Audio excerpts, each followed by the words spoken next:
بلا شبہ تمام تعریفیں اس اللہ کے لیے ہیں جس کی ہم حمد بیان کرتے اور جس سے استعانت و بخشش طلب کرتے ہیں.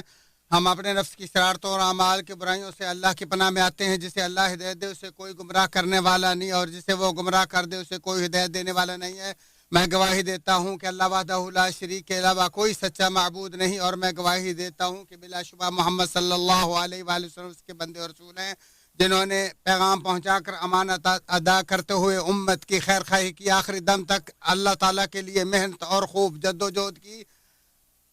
اللہ تعالیٰ آپ اور آپ کے آل و اصحاب اور نیکی میں قیامت تک ان کے پیروکاروں پر بے بہا درود و سلام نازل فرمائے.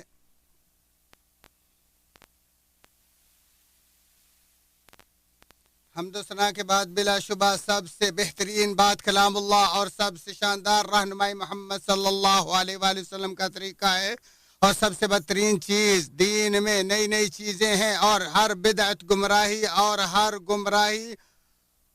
آگ میں لے جانے والی ہے. اے ایماندارو اللہ سے کما کو ڈرو اور دیکھو مرتے دم تک مسلمان ہی رہنا. اللہ کے بندو اللہ تعالیٰ کا تقوی اختیار کرو اور ہمیشہ اس سے ڈرتے رہو. موت کو فراموش کرتے ہوئے لمبی زندگی کے دھوکے کا شکار نہ بنو اور نہ ہی دنیا پر اعتبار اور بھروسہ کرو کیونکہ یہ فنا و زوال پذیر گھر اور سراسر فتنہ و آزمائش کا مقام ہے جبکہ آخرت لا فانی اور دار جزا ہے. جیسا کہ ارشاد باری تعالی ہے ہر جان موت کا ذائقہ چکھنے والی ہے اور روز قیامت تمہیں تمہارے بدلے پورے دیے جائیں گے. پس جس شخص کو آگ سے بچا کر جنت میں داخل کر دیا گیا بلا شبہ وہ کامیاب ہو گیا اور دنیاوی زندگی تو محض دھوکے کا ساز و سامان ہے. اے لوگو آب و ہوا کی تبدیلی اور شب و روز اتار چڑھاؤ کا شکار ہوتا رہتا ہے جبکہ موسم یکے بعد دیگرے گزرتے رہتے ہیں. کبھی شدید سردی سے سخت گرمی تو کبھی دونوں موسم برابر اور معتدل ہوتے ہیں. تو اس میں اللہ تعالیٰ کی بہت بڑی حکمت ہے اور اس کے ہاں ہر چیز انتہائی مناسب مقدار سے ہے. جیسا کہ اللہ تعالیٰ نے فرمایا آسمان و زمین کی پیدائش شب و روز کا ہیر پھیر کشتیوں کا لوگوں کے لیے نفع بخش چیزوں کے لیے سمندروں میں چلنا آسمان سے پانی اتار کر مردہ زمین کو زندہ کر دینا اس میں ہر قسم کے جانوروں کو پھیلا دینا ہواؤں کے رخ بدلنا اور بادل جو آسمان و زمین کے مابین مسخر ہیں ان میں عقل مندوں کے لیے قدرت الہی کی نشانیاں ہیں. اے مسلمانوں بلا شبہ یہ بھڑکیلی گرمی کی حدت و تپش و جلسہ دینے والی باد سموم کی گرم لہریں اللہ تعالیٰ کے اس عذاب جہنم کے بارے میں کسی ظاہر کی بہت بڑی وارننگ اور اس سے دھمکانے والے کی مؤثر ترین واض و نصیحت ہے. جس جہنم کی آگ اللہ کی سلگائی ہوئی دلوں تک پہنچ جانے والی ہے اور جس کے چنگاڑے بڑے بڑے محلات اور زرد اونٹوں کی مانند ہوں گے اور بلا شبہ وہ منہ اور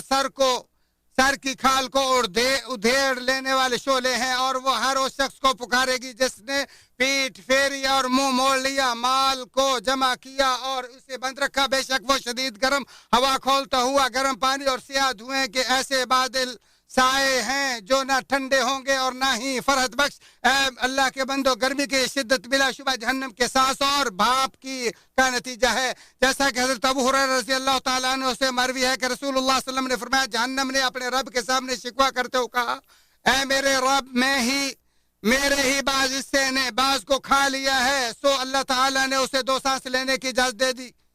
ایک سانس سردی میں اور ایک گرمی میں. چنانچہ جو تم شدید گرمی اور شدید سردی محسوس کرتے ہو وہ اسی کے باعث ہے. بخاری مسلم. اسی طرح حضرت ابو ذر غفاری رضی اللہ تعالیٰ عنہ سے مروی ہے وہ کہتے ہیں ہم ایک سفر میں نبی مکرم صلی اللہ علیہ وسلم کے ساتھ تھے کہ مؤذن نے زور کی اذان دینا چاہی تو نبی اکرم صلی اللہ علیہ وآلہ وسلم نے فرمایا ذرا ٹھنڈ ہونے دے. پھر مؤذن نے اذان دینا چاہی تو آپ نے فرمایا اور ٹھنڈ ہونے دے یہاں تک کہ ہم نے ٹیلوں کے سایہ دیکھ لیا۔ چنانچہ نبی اکرم صلی اللہ علیہ وسلم نے فرمایا گرمی کی یہ شدت بلا شبہ جہنم کی بھاپ سے پیدا ہوتی ہے، لہٰذا جب گرمی شدید ہو تو نماز کو قدر ٹھنڈ میں ادا کیا کرو، بخاری شریف۔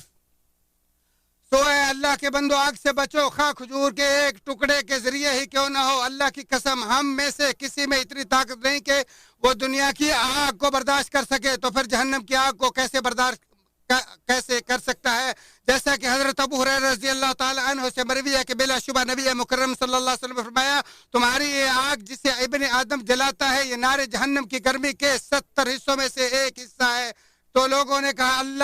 اے اللہ کے رسول، اللہ کی قسم جلانے کے لیے تو یہی دنیاوی آگ ہی کافی تھی۔ تو آپ نے فرمایا بلا شبہ وہ جہنم کی آگ تو اس دنیاوی آگ سے بھی 69 حصے زیادہ ہے اور وہ سب کے سب اسی طرح گرم ہے، مسلم شریف۔ اے اللہ کے بندو، مسلم گرما کی یہ شدید گرمی یقیناً ایک ایسی مؤثر ترین عبرت واز ہے جو قیامت کی بے چینی، خوف و ہراس اور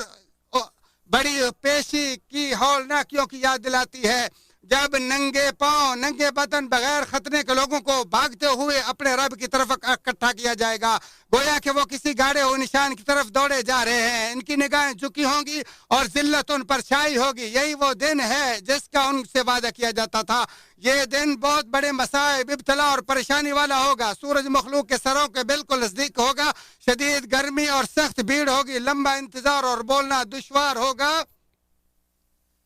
جیسا کہ حضرت مقداد بن اسود رضی اللہ عنہ سے مروی ہے، انہوں نے کہا کہ میں نے رسول اللہ صلی اللہ علیہ وآلہ وسلم سے سنا، فرماتے تھے قیامت کے دن سورج کو مخلوق کے قریب کر دیا جائے گا گویا کہ وہ ان سے 1 میل کے فاصلے پر ہو۔ سو لوگوں کو حسب اعمال پسینہ ہوگا، چنانچہ بعض کے ٹخنوں تک، بعض کے گھٹنوں تک، بعض کے زار بند تک پسینہ ہوگا، جبکہ بعض کو تو پسینے کی لگام ہوگی۔ اور رسول اللہ صلی اللہ علیہ وآلہ وسلم نے اپنے ہاتھ سے اپنے منہ کی طرف اشارہ کیا، یعنی منہ تک پسینہ ہوگا، مسلم شریف۔ وہ شخص جو سورج کا سامنا کرنے یا غبار آلود ہونے کے وقت ملامت اور پریشانی سے ڈرتا اور ہمیشہ خندہ رو رہنے کے لیے سایہ ڈھونڈتا ہے، سو یاد رکھ ان قریب ایک نہ ایک دن تمہیں مجبوراً قبر میں رہنا ہی پڑے گا۔ تاریخ، خاک آلود اور ویران سائے کے نیچے بہت دیر تک مٹی کے آغوش میں مٹی کے نیچے ہی ٹھہرنا پڑے گا۔ اے جان، یاد رکھ تجھے فضول نہیں پیدا کیا گیا، لہذا مرنے سے پہلے اس مذکورہ مرحلے تک پہنچنے کے لیے تیار ہو جا۔ اے اقوام مسلم، دنیا چند دن کی زندگی، ڈھل جانے والا سایہ اور ختم ہو جانے والی نعمتیں ہیں۔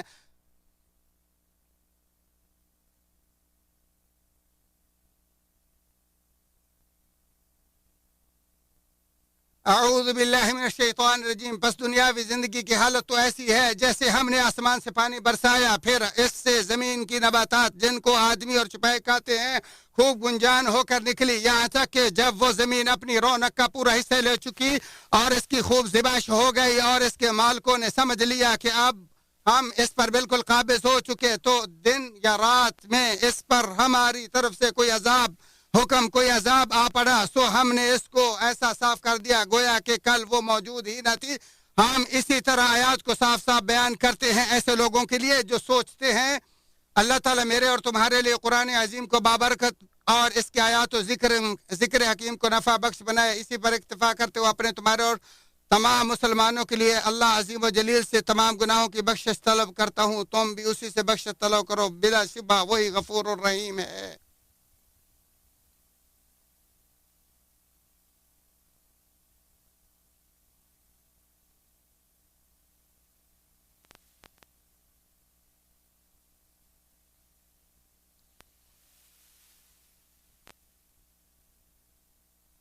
تمام تعریفیں اس اللہ کے لیے ہیں جو فریادیوں کا فریاد، رس مجبوروں کی پکار سننے والا، مصیبت زدوں کی مصیبتوں کو دور کرنے والا، تمام لوگوں کو نعمتیں فراہم کرنے والا اور کرہ ارضی پر بسنے والے ہر چھپائے کا روزی داتا، اور جو ان کے مقام و گودام سے آگاہ ہے، اور یہ سب کچھ ایک واضح اور روشن کتاب میں محفوظ ہے۔ اے اللہ کے بندو، آج ہمیں جس شدید گرمی، حرارت، جلتی بلتی لو اور غبار آلود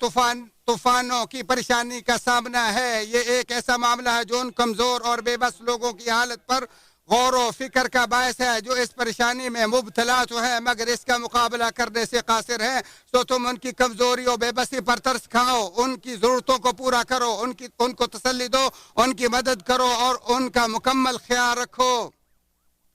بلا شبہ تمہارے کمزوروں کی وجہ سے ہی تمہاری مدد اور تم پر مہربانی کی جاتی ہے، لہذا ان کی تکلیفوں اور پریشانیوں کو دور کرو اور ان کے دکھوں اور غموں کو ہلکا کرو۔ فرمان نبوی ہے کہ جس نے کسی مومن کی دنیاوی پریشانی دور کی، اللہ تعالیٰ اس کی قیامت کی پریشانیوں میں سے ایک پریشانی دور کر دے گا، اور جس نے کسی تنگدست کو خوشحال کیا، اللہ تعالیٰ اسے خوشحالی دارین عطا کر دے گا، اور جس نے کسی مسلمان کی پردہ پوشی کی، اللہ تعالیٰ اس کی دنیا آخرت میں پردہ پوشی کرے گا۔ اور جب تک بندہ اپنے کسی مسلمان بھائی کی مدد میں رہتا ہے تب تک اللہ تعالیٰ اس کی مدد میں رہتا ہے۔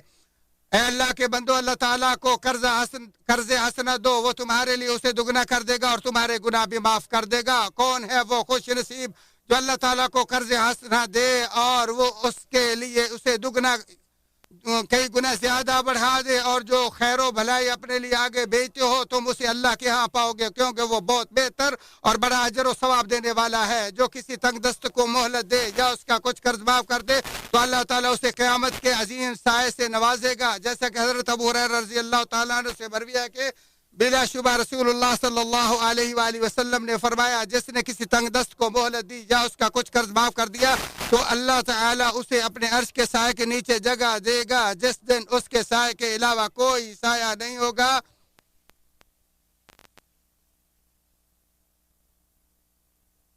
ترمذی شریف۔ اے لوگو، شدت گرمی کے باعث کسی مسلمان سے ڈھیل اور سستی قبول نہیں کی جائے گی کہ وہ عبادت و عمل سے رک جائے یا نماز با جماعت پڑھنا چھوڑ دے، بلکہ اس مشقت میں اجر و ثواب کی امید بھی بہت بڑی ہوتی ہے، کیونکہ اجر بھی اتنا ہی بڑا ہوتا ہے جتنی زیادہ تھکاوٹ و تکلیف ہو، اور جنت بھی ناگوار چیزوں سے ڈھکی ہے۔ تلخیوں اور سنگین بیماریوں کے ایام ہمیشہ امتحان، اختبار اور آزمائش کی گھڑیاں ہوتی ہیں، اور اللہ تعالیٰ نے موت و حیات کو پیدا کیا تاکہ تمہیں آزمائے کہ تم میں سے سب سے اچھے عمل والا کون ہے، سو وقت ضائع ہونے سے پہلے کوئی اچھا عمل کر لو۔ جس کا دل مسجدوں سے جڑا ہوگا اللہ تعالیٰ اسے روز قیامت عظیم سایہ عطا کرے گا،